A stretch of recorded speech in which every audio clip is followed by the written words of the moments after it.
School ni Beyonce nagulat sa sorpresa. Mga guro, di makapaniwala rito.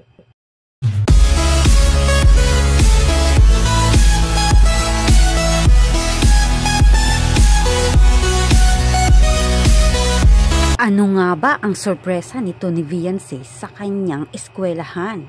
Tara, alamin natin. Kamusta po mga kalingap? Muling nagbabalik ang inyong lingkod mini vlog. Naghahatid ng update tungkol sa mga kalingap. Kung bago ka pa lang sa aking channel, mag-subscribe na at huwag kalimutang mag-like para lagi kayong updated sa aking mga video. Tapusin po muna natin ang video bago po tayo magkomento. Patuloy po natin din na suportahan ang founder po ng Kalingap na si Kuya Val Santos at Kalingap Rob.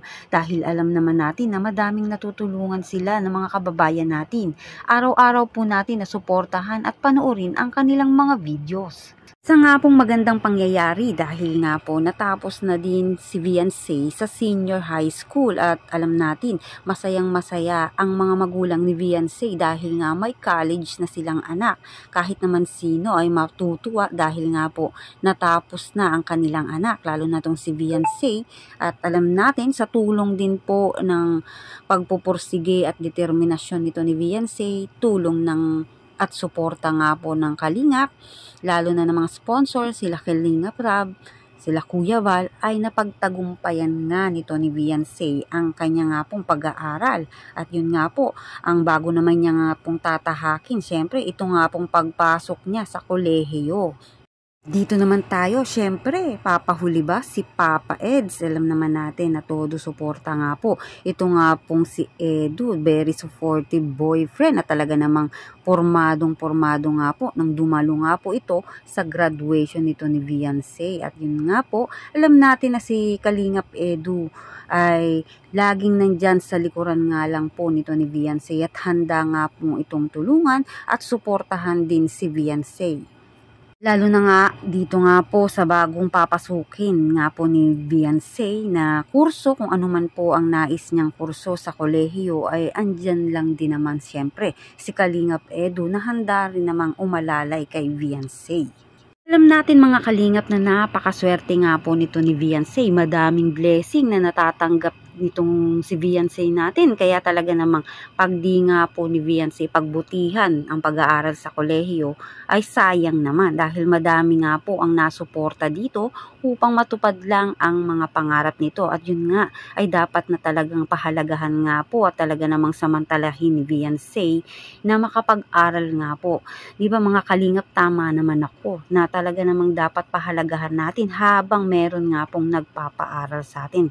Pero alam ko naman na si Beyonce, syempre mga kalingap, na hindi niya po yan sasayangin dahil yun nga po ang pangarap niya, makapagtapos nga po siya ng kanyang pag-aaral. At ang lahat ng ito ay dahil nga madami nga rin talagang nais nga pong gawin itong si Beyonce sa kanyang sarili at sa kanyang pamilya. Ay sa tingin ko ay matatapos at magpagtatagumpayan niya rin po ang susunod na tatahakin niya sa kolehiyo. At alam naman natin, lagi lang din naman nandyan ito nga po si Papa Edu na laging handa siya na tulungan at gabayan. Dito naman tayo mga kalingap, school ni Beyonce nagulat sa pasorpresa nga po nito ni Beyonce. Mga guro, hindi nga po akalain ito. Ano nga ba ang sorpresa nito ni Beyonce mga kalingap? Bago nga po matapos ang graduation ay namigay nga po itong si Beyonce ng electric fan sa kanya nga pong eskwelahan. At nako, di basta-basta electric fan lang yun. At napakadami nga pong electric fan yun mga kalingap. Alam nyo ba kung ilan? 24 pieces na inaward nga po ito sa eskwelahan dito nga po sa principal nila Beyonce. Di ba mga kalingap, napaka matulungin talaga nito ni Beyonce at alam natin yan mga kalingap na hanggat kaya rin niya nga pong tumulong. Ganun din nga po sa pamamagitan nila Kalingap Rob at Kuya Val ay talaga namang natupad ito. Kaya talaga namang todo suporta din ang team Kalingap dito nga po kay Beyonce na maiiwanan niya ng regalo ang kanya nga pong paaralan. At alam naman natin na napakainit ng panahon ngayon at talaga namang magagamit po ang electric pan na yan ng mga susunod nga po na mga papasok sa eskwelahan na iyon. Sino nga po ang hindi naman talaga matutuwa alam naman natin mga kalingap na ang electric pan sa school minsan ay pagmimitingan pa nga po yan ng mga parents dahil nga alam naman natin na napakainit nga po, di ba? At ngayon nga ay hindi na nila kailangan meeting pa napakadami nga pong electric pan na ipinamahagi at pinamigay nga po dito nga sa eskwelahan nito ni Viancy na talaga namang sulit at magagamit talaga ng mga mag-aaral na mga susunod na papasok dito nga po ngayong year 2025. At ayan mga kalingap, ating aabangan din naman ang susunod nga po na upload naman ni Kalingap Rab ng kabuuang graduation na kasama nga po siyempre si Papa Eds.